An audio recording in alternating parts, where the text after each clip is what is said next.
Sunna TV nali diyaranye. Sunna TV nali diyaranye. Ala kira kanubahu. Qur'ana kallambahu. Qur'ana fobagahu. Ngo sunna fobagahu. Silameya demebahu. Silameya kanubahu. Ala kira kanubahu ko kadanye. Sunna TV nali diyaranye. Silame usewara. Koronfema usewara. Lebima usewara. Kenyakama usewara. Bayanfema usewara. Malide usewara. Nizerika usewara. الحمد لله رب العالمين حمدا كثيرا طيبا مباركا فيه ونشكره شكرا يليق بجلال وجهه وعظيم سلطانه ثم نصلي ونسلم على تمان الأكملان على الحبيب البشير محمد المصطفى وعلى آله الطيبين الطاهرين وصحابته غر الميامين والتابعين لهم بإحسان إلى يوم البعث والنشور وبعد. السلام عليكم ورحمة الله وبركاته.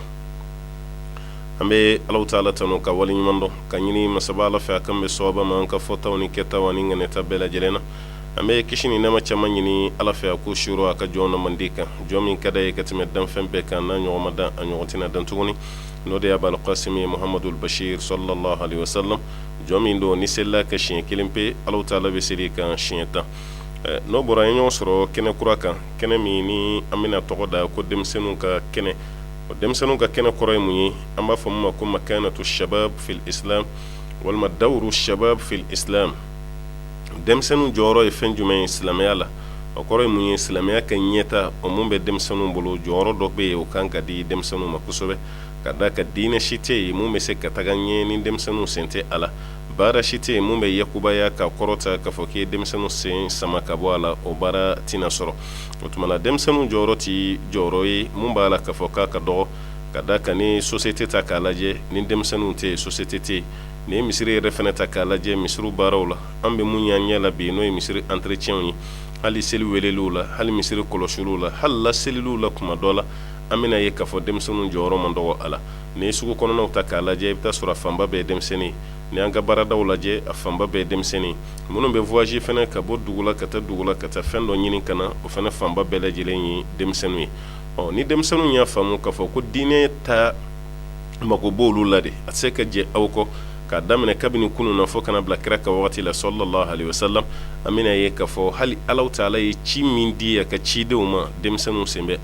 ala ye demsenu bla barala ko korota chogola kuma dola ibina ta soro hal ala ya yira ka fo ni dina yere tali atali ikado afamba be demsenu bolo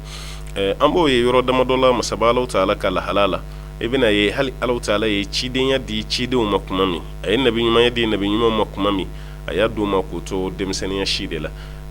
amba fo ajim mako frontière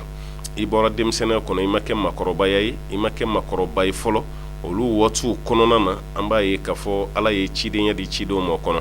kadaka san binani anta fama ko demsenu ko jugudo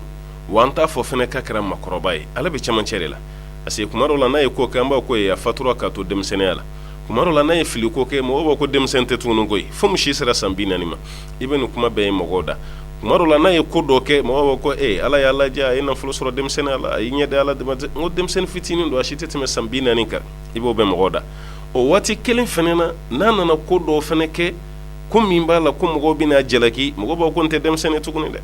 dutigi kamelen goro shi sele sambina ne mo ba foko e demsene ya bo ba ira ka fo ni shi min fle tanoni shi do jelaki li shi fenedo o de kama Allah taala ye cidinya di cidu ma ko to ni shila ala in nabi nyuma yadi nabi nyuma mo ko to ni shi fenana wa ibeta sura da madin reka ko kasigi nyogon kan doni ibeta sura be damene shi selen ko fe sambina na kayele sanfe parce que expérience do be itise ko sura bada ki to demsene ya kono demsene ko jugu ya kono fi shi kan wati numbo o bayira ka falu taala yere sona alhamdulillah ka cide uma ko shi to nin chogo kono nana demsene ka do dine tita awko aw de place ka bɔ diinɛ na aw de jɔyɔrɔ ka bɔ diinɛ na kuma dɔ la diinɛ yɛrɛ tɛ ni aw tɛ ka da ka san bɛ tigɛ ka tɔntɔn gomin de an bɛ nin bɛ an ka makɔrɔbaw ka talen na kosɛbɛ ni makɔrɔbaw fatura jɔn de bɛ tugu kɔ o ye denmisɛnninw ye bon bi denmisɛnnin lamɔcogo ɲuman o de bɛ kɛ sini makɔrɔba ɲuman ye ni denmisɛnnin ɲuman tɛ yen maa kan ka hami ka jɔyɔrɔ est-ce que ninnu bɛna kɛ sini makɔrɔbaw ye wa ka da ka u ma denmisɛnninya kɛcogo la mun b'a la k'a fɔ k'a cɛ ka ɲi an bɛɛ kan ka hami an bɛɛ lajɛlen kan ka jɔyɔrɔ nin na n'i ye Seyidina Ibrahim n'i y'a ka lahala lajɛ i bɛna dɔn k'a fɔ Ibrahim y'a mago don a yɛrɛ la kabini si tɛ bɛrɛ bɔ dɔnnikɛla dɔw b'a fɔ kabini san 7 a y'a fa ɲininka i ka Ala ye jɔn ye a ye ba fana ɲininka i ka Ala ye jɔn ye kabini o waati fa ni ba commencera k'a jalakili daminɛ Ibrahima bɛ fili tasuma na waati min na a si ma tɛmɛ san 16 kan n'a cayara 18 n'o tɛ 16 denmisɛnnin fitinin don yan'a ka fili tasuma na Ibrahima yɛrɛ de y'a laɲini ka don kafiriw ka jɔbato so kɔnɔ ka taga u waju nka u ma faamu n'i ye sura ta k'a lajɛ kuranɛ kɔnɔna na Alahu Taala bɛ nin fɔ Ibrahima donnen jɔbato so kɔnɔ jele min b'a bolo a ye jo bɛɛ lajɛlen kun tigɛ ni a ye ka jele gulon je belebeleba kan na jele min b'a bolo a ye jo bɛɛ lajɛlen kun tigɛ n'a ye jo kumababa min bɛ yen a ye jele gulon o de kan na jele gulonni min kɛra o kan na a y'a dabɔ mun kama ni dugulamɔgɔw nana u yɛrɛ dalen bɛ Ala min na k'o bato o Ala de filɛ nin ye Ala bɛɛ fagalen don Ala bɛɛ kankarilen don Ala bɛɛ lajɛlen jɛnsɛnnen don ni dugulamɔgɔw ye nin ye k'u bɛ sɔn ka miiri dɔɔni hakiliw bɛ sɔrɔ ka sɔrɔ dɔɔni o bɛ sɔrɔ k'a faamu ja anw bɛ ka Ala min bato fu de b'an bolo ninnu tɛ Ala sɛbɛlama ye ka d'a kan mun na jele gulonnen bɛ nin Alaba min kan na o ma se ka Ala fitininw kisi ni jele ye kelen walima o kana na miiri kori ni Ala belebele de ma dimi Ala denmisɛnninw kɔrɔ ka jele kɛ k'u bɛɛ lajɛlen kantigɛ ta Ibrahima y'a ka ko kɛ mais darisuba ni leçonba o de bɛ Ibrahima ka ko kɔnɔna na a y'a bɛɛ lajɛlen tigɛ ka fɛnw kɛ mais mɔgɔ ninnu nalen waati min na yan'u ka miiri k'a fɔ ko Ala t'an bolo Ala min tɛ se ka tɔɔrɔ ɲɔni ka bɔ a yɛrɛ kan a tɛ se ka nafa lase mɔgɔ ma u nana mun kɛ u ye Ibrahima de jalaki ka to denmisɛnninya kɔnɔna la o ko jɔn de ye nin kɛ anw ka Ala la qalu man fa'ala hadha li alihatina jɔn ye nin kɛ anw ka Ala la munna k'a da kan o ka Ala bɛɛ kunkolo bɛɛ caronnen don jɔn ye nin kɛ a la qalu man fa'ala hadha bi alihatina jɔn ye nin kɛ anw ka Ala la yɔrɔ hali ni kuma yɛrɛ na cogo mɔgɔ kan ka ɲugun dɛ Ala bɛ yen e bɛ k'o bato de o ka tɔɔrɔ ta ka bɔ i kan ka nafa lase ma nka Ala yɛrɛ kunkolo nana tigɛ ka bɔ a la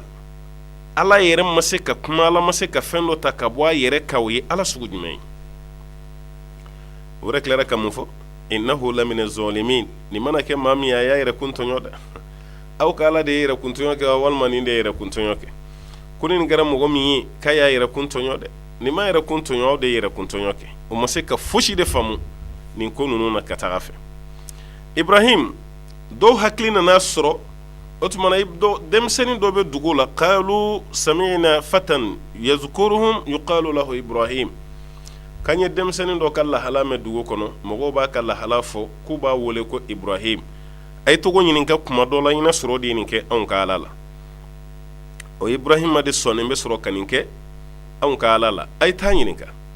Ibrahima nana Ibrahima ko yan'aw ka baga ne ma Ala belebele filɛ jele filɛ o kan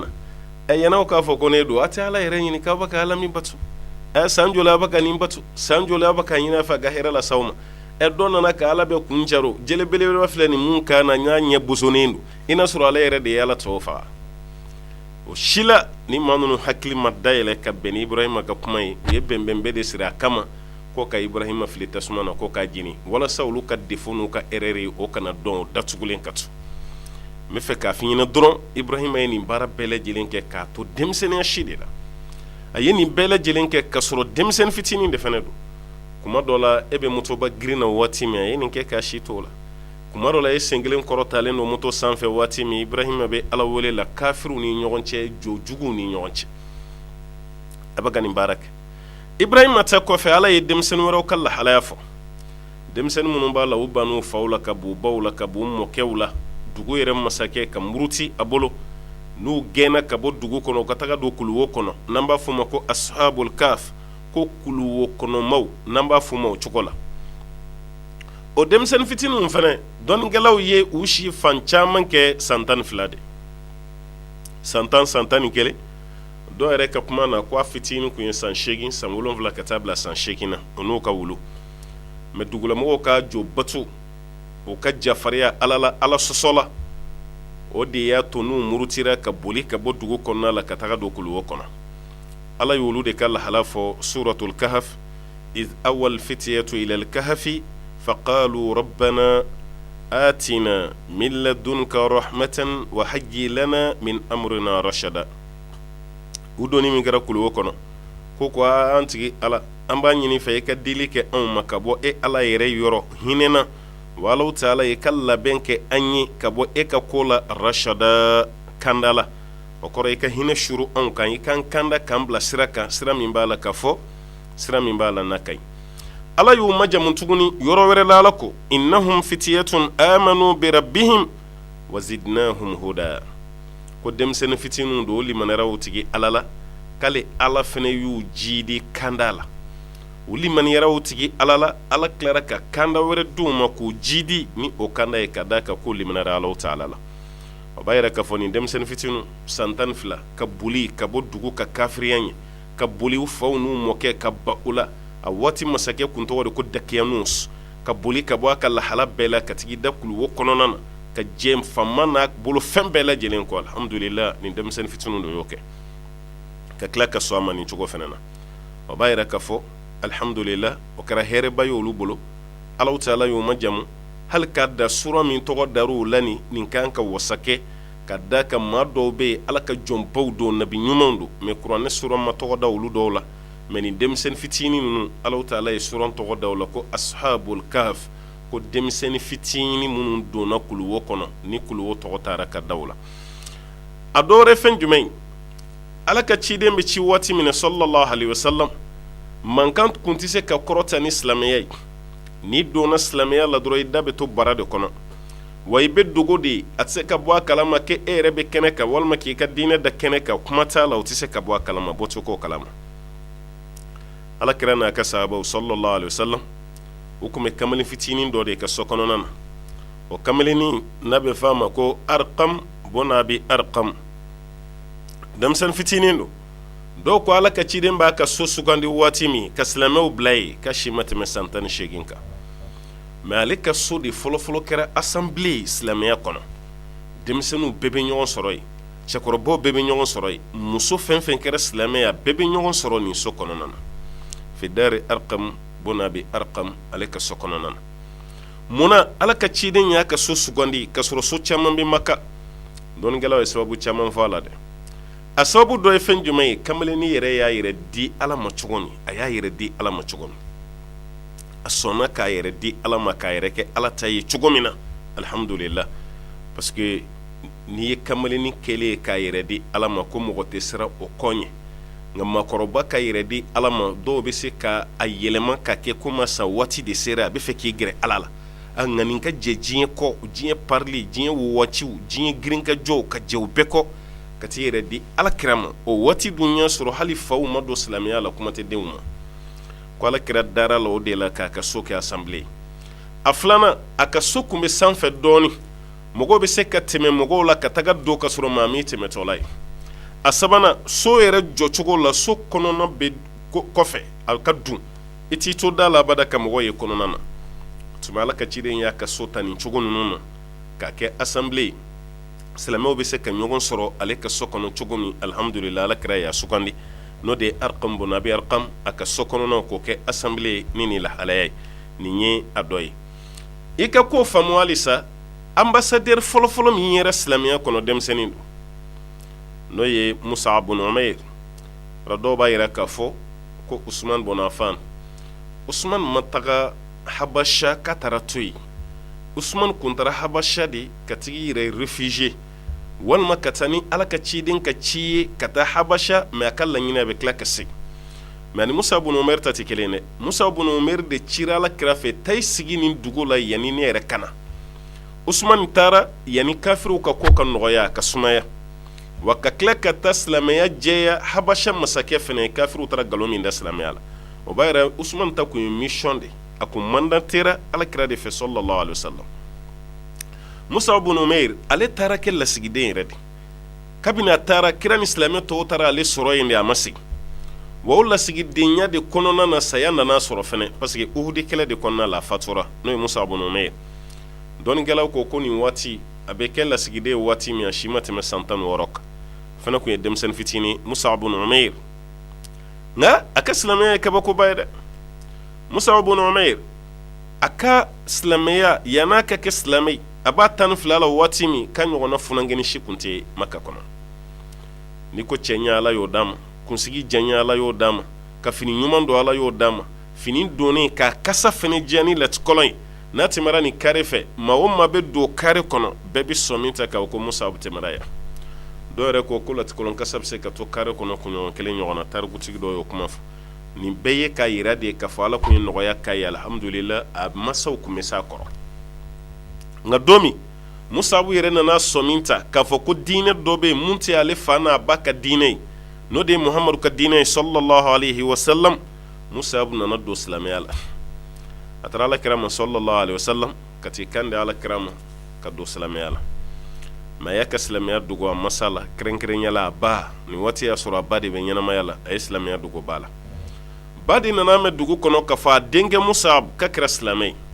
ba ko mɔgɔw ma aw filila dɛ ne bɛ n den min dɔn o tɛ kɛ Muhamadu ka diinɛ mɔgɔ ye dɛ mɔgɔw ko a ma k'aw ma fili dɛ i den Musa ko tiɲɛ yɛrɛ la k'a kɛra silamɛ ye k'a donna Muhamadu ka diinɛ na a ko mɔgɔw ma a ko n bɛ n den min dɔn o tɛ nka n'a nana n bɛna ɲininka aw bɛ ka mun fɔ n'o y'a sɔrɔ tiɲɛ don Musa ibn Umair a nali min kɛra a ba y'a ɲininka a ko n den n y'a mɛn k'i donna Muhamadu ka diinɛ na mɔgɔw y'a lase ma n ma da la n ko mɛ n ko fɔ n k'i yɛrɛ ɲininka c'est ba ye fini caman d'a ma nafolo caman fɛn o fɛn bɛ yen ni denmisɛnnin mago bɛ s'a ma denmisɛnninya kɔnɔ a ba y'a bɛɛ ka ye a ko ba ma ko tiɲɛ don ne kun bɛ ka n dogo i la de nka n'i bɔra kalama i yɛrɛ ye tiɲɛ yɛrɛ la ne bɛ Muhamadu ka diinɛ na ba y'a lasigi a ko n den yala fini ɲuman mun filila nin jɔn de y'a sababu ye a ko n ba ye de don kɛ wariba min b'i bolo jɔn de y'a d'i ma n ba ye de don i bɛ ye cogo ɲuman min na ni mɔgɔw girinnen b'i kɔ jɔn de nɔ don a ko n ba ye de nin bɛɛ kɛ n ye alhamdulilahi rabbil alamin e de ye nin bɛɛ kɛ n ye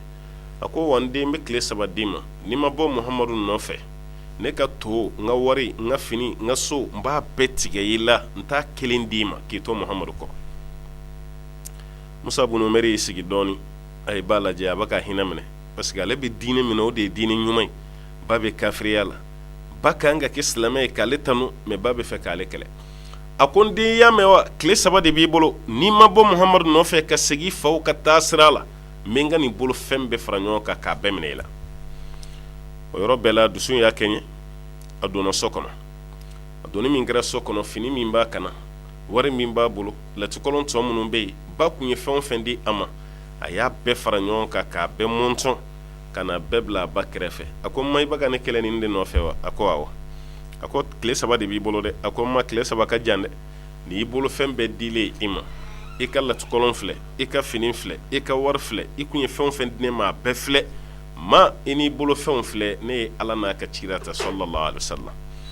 Ala n'a ka kira ne y'o ta i bolo fɛnw filɛ ne yafara ma ba ko n ye tile 3 de d'i ma ko tile 3 ka jan ma ne yɛrɛ de jɛna i bolo fɛnw n y'a bɛɛ lajɛlen t'u bolo ni y'a bɛɛ lajɛlen dafalen a ye misi golo de tigɛ ka wo b'o camancɛ la k'o don a kana ka juru kɛ k'a cɛsiri an b'a fɔ fɛn ma ko kɔbila ɲɛbila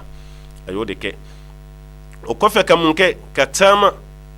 ka n'i kunda Alakira kan sallallahu alaihi wasallam Alakira ye Musa bɛ yɔrɔ jan na k'a y'a kun yɛlɛ k'a lajɛ ka tila k'a kun jigi k'a lajɛ fo Musa nana jɔ Alakira kunna waati min na alayhi salatu wasalam a ko Musa tɛ wa Alakira ko Musa ko kira ma ko ne don a ko nin ye mun ye a ko Ala ka ciden ne ba de ko k'a ye fɛnw fɛn di yan ko n k'a bɛɛ di walima n ka bɔ e kɔ fɛnw ka to n bolo walima n ka fɛnw di n ka to e kɔ Alakira y'a lajɛ ka jigi k'a ɲɛji sira 2 de jiginna sallallahu alaihi wasallam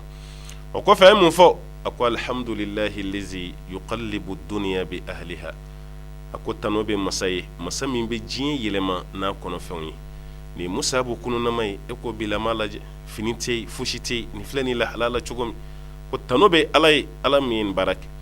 o yɔrɔ bɛɛ la Alakira ye Musa gardé kɛrɛfɛ Madinakaw de ka ci nana o furancɛ kɔnɔ a ko Alakira sallallahu alaihi wasallam an donna silamɛya la a bɛ waati bɔ dɛ mais maa t'an bolo mun b'an kalan ma tambolo mun be kila ka diine ɲɛfanye ni sera ka dɔ bila kana d'a ma o be diya ye Musab de sigilen bɛ kira ko kan tɛ nin ɲini yɔrɔ jan na dɛ e min bi yan mɔgɔ min kɛra fa n'a ba kɔ i ka diɲɛ nafolo n'a fɛnw ka jɛ nin bɛɛ lajɛlen kɔ i ye nin mun kɛ e ni ninnu ka dugu tagali ka kan ka tɛmɛ bɛɛ kan sahaba cɛkɔrɔbaw bɛɛ bɛ yen mais alakira ma nin si fɔ a ko Musa bun Umair ko de ka taga Musa bun Umair taara nin cogo de la ka taga kɛ silamɛw bɛɛ lajɛlen ka représentant yani alakira kana sallallahu alaihi wasallam Madina kɔnɔna na ne y'a f'i ye n ko nin ye denmisɛnnin fitinin de ye san 16 o kɛra ka nin kɛ mun bɛ e to nin cogo la halisa e de bɛ diɲɛ nɔfɛ halisa e de bɛ girin na halisa e de bɛ nin labɛn cogo jugu la halisa e de bɛ ma tɔɲɔ na n'i ka moto mankanw ye n'i ka mobili funuko jugu ye ni e yɛrɛ ka taama cogo n'i ka misigiw ye kari kɔnɔ maa si tɛ lafiya i bolo dugu kɔnɔ maa si tɛ lafiya i bolo ni kuma kɛra kɛ e bɛ denmisɛnniya de la fɔlɔ i bɛ denmisɛnnin dɔ yɛrɛ mankan mɛn k'a y'aw tile kɛ a kana k'a man jugu ye sa a jɔ an fana k'an tile kɛ ko cɛbakɔrɔ tile kɛ bali ti mɔnɛ bɔ ayi i b'a ka fili sa dɛ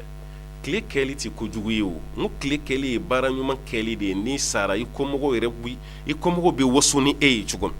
min n'a y'an ka dugu maaba dɔw tɛmɛra a ka d'an bɛɛ ye a ka k'an ka jamanaden ye n ko ye baara de kɛ a ka d'an bɛɛ ye a ka fɔ ko nin ye karisalakaw ye nin ye karisalakaw ye nin ye karisa u jɔyɔrɔ dɔ don koyi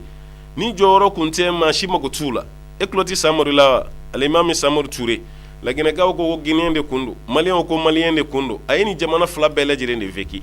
a ye waati dɔ kɛ Laginɛ a ye waati dɔ kɛ Mali la laginɛka tɛ malika tɛ Samori kun ye mandenka de ye maliyɛn de maa tɔgɔ africain de kun don nka n'i y'a ye an bɛɛ bɛ ka sama a nɔfɛ a ye baara min kɛ o don dɛ yahudiyaw ni chrétienw ni silamɛw an bɛɛ ma sama Ibrahima nɔfɛ wa ala yɛrɛ ko kuranɛ kɔnɔ ko yahudiyaw ko Ibrahima ye yahudiya ye nansaraw ko nansara don ala ko yahudiya tɛ nansara tɛ ko silamɛ de kun don mun kɛra jɔn tilennen ye ni maa ye baara kɛ maaw bɛ kɛlɛ k'i nɔfɛ n'i ye baara kɛ i jɔyɔrɔ tɛ dogo hali salen kɔfɛ mɔgɔw bɛ girin nɔfɛ i jɔyɔrɔ tɛ dogo maa la nka n'i ma baara ɲuman kɛ kɔni maa si tɛ fɛ abada e ta kɛ olu ta ka kɛ e ma mɛn an ka maakɔrɔw ka kuma na ko ni den ɲana a tigi bɛ caya nka ni den jɛna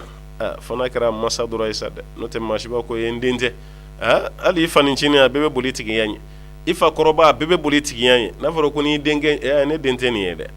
i fa yɛrɛ de tɔgɔ bɛ fɔ sisan n'o tɛ e tɔgɔ kɔni tɛ fɔ o tuma na nin ye denmisɛnninw ye alhamdulillah Alahu taala ye bonya kɛ minnu ye ka tila ka dawula d'u ma n'o ka denmisɛnniya jɔyɔrɔ ye a dɔ wɛrɛ ye fɛn jumɛn ye a bɛ fɔ min ma awwal man jahara bil Qur'an maa fɔlɔ min y'a kan kɔrɔta ni kuranɛ ye denmisɛnnin de fana kun don denmisɛnnin fitinin a y'a kan kɔrɔta kafiru ni ɲɔgɔn cɛ ni ala ka ni kitabuba ye kuranɛ k'a kalan ka don kafiru tulo kɔnɔ hali n'o y'a sɔrɔ a man d'u ye hali n'o y'a sɔrɔ ale nin bɛ to o la a y'a yɛrɛ di tadaha bi nafsihi a y'a yɛrɛ tadihiya n'a nin ka kaara kɔ walasa ala ka diinɛ k'a lamɛn ala ka diinɛ k'a lase a lase yɔrɔw la jɔn y'o kɛ o ye Abdullahi ibn Mas'ud Abdullahi ibn Mas'ud tarikutugu y'a sabati kira ka sahaba kun tɛ yen min ka jan ni mun ye kira ka sahaba tɛ yen min ka bon ni mun ye o kɔrɔ sahabaw bɛɛ ka jan n'a ye o bɛɛ ka bon n'a ye dɔw ko k'ala kundama tɛ tɛmɛ mɛtiri 1 yɛrɛ kan tɛ mɛtiri 1 bɔ dɔw ko mɛtiri 1 ni santimɛtiri dama dɔɔni a kɔni kun man jan wa kun man bon fo sahabaw kun bɛ yɛlɛ a gɛnɛgala ma k'a ka misɛn kosɛbɛ nka kira y'a fɔli min kɛ jama cɛ la ala ka gafe filɛ nin jɔn bi kariya ka taa kala kafiru k'a mɛn dalilu ka wuli ka bɔ ale kan Abu Lahab ka taa fara Abu Jahaliw kan ka taa fara Abu Sufyan kan Walid ibn Mughira Shu'batu ibn Walid olu n'a a ɲɔgɔnna belebele minnu kun bɛ kafiru cɛ la ko nin n'a ka denmisɛnniya n'a ka dɔgɔninya fana ka taga k'a bɛ taga kuranɛ kalaw cɛ la a kun ma nɔgɔn dɛ mais a taara a ye kuranɛ kala kafiru wora kan i kɔni waraw ye sogo ye ka girin a kan k'a jaso k'a gosi fo k'a kiri a kirini min kɛra a b'u ɲɛna k'a sara de a bɛ sahabaw yɛrɛ fana ɲɛna k'a sara o y'a ta n'o ye sahabaw ye ka taa su ta ka na bila kira kɛrɛfɛ alayhi salam k'a jɔsi gosilidaw ka bɔ a la bɔgɔw ka bɔ a la jama sa kirinna de kirin bɔra a ɲɛ la yɔrɔ min a gorobasara a b'a la dɔrɔn bɛ k'a bɛ min a bɛ min o ko mun bɛ min a ko a ye kuranɛ yira n na n b'a kalan de a ka don Alahu taala juguw tulo dingɛ kɔnɔ hali ni ne nin bɛ to a la o ka kuranɛ mɛn fo n k'a kalan de o de kama denmisɛnninw y'o bonya fana sɔrɔ kira ka waati la sallallahu alaihi wasallam n'a bɛ f'a ma ko maa fɔlɔ min y'a kan kɔrɔta ni kuranɛ ye kafiru ni ɲɔgɔn cɛ k'a kala hali n'o y'a sɔrɔ a man d'aw ye k'a yira aw la k'a fɔ nin de ye ala ta ye wala ka ciden na nay sallallahu alaihi wasallam aye awjiya ma awjiya ka bara bike o do de fene demseni de fene kundo eki hakilito ala ayera ka fo ala kira ka wagati le sallallahu alaihi wasallam asona ma minye o tigi mana qur'ane korofo chugo ndarala abora boyorola aya fa fo chugo nyumana o fana kunye demseni de Abdullah ibn Abbas ala kira dogoninte sallallahu alaihi wasallam ayra dogonu kunno de